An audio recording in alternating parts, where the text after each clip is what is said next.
In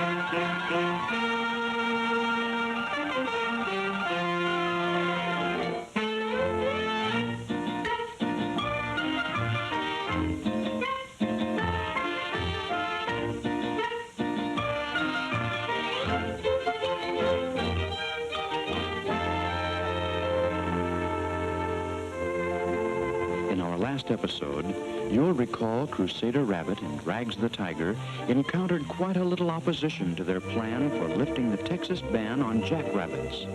But perhaps there was still hope if they could only reach the Rabbit and Hair Removal Commission, the one responsible for the whole affair. If we can convince him, our troubles are over.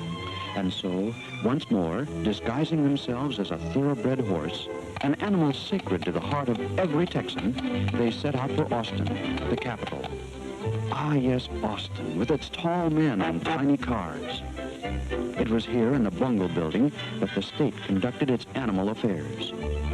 Somewhere up there at that very moment, the commissioner was carrying on his campaign to rid the state of every last rabbit.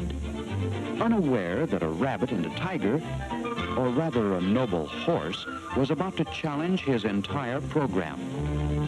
Making their way to the 17th floor, our friends started down the long corridor of wildlife departments. Let's see.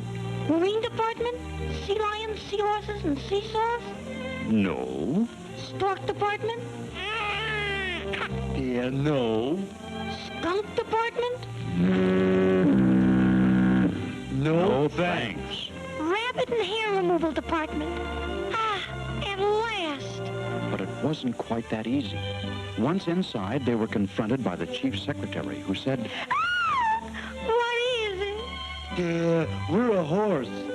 Oh, I just love horses. Yeah, well, I like secretaries, too. All right, you guys, break it up. Who said that? We want to see the commissioner. I guess my voice is changing. A purple horse. Oh, well.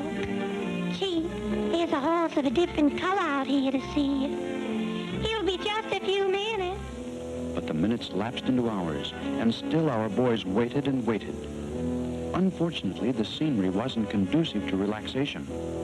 Not as far as Rags was concerned anyway, and it wouldn't have helped his nerves one bit had he known his adversary beyond that door. For the commissioner was none other than the world-renowned big game hunter, Frank Sawbuck, in person. Oh, yes, indeed. There had been a time when Sawbuck could stop a charging rhino with a well-placed shot from nothing more than his trusty beam shooter. He was the toast of all Africa. But alas, then it happened. Frank began to lose his 20/20 vision. He was unaware of just how much his sight had slipped until one day when he was out hunting. Then, in the path of a charging bull elephant, he took his stance and calmly reached for his can of beans. Suddenly, he realized the trick his eyes had played on him. He had brought along bean soup instead of beans. And so, Sawbuck was demoted from the big game department all the way down to the rabbit and hair removal department, where we now find him pondering his fate. Rabbits, hares, rabbits. I hate them all. Why should Sawbuck feel this way?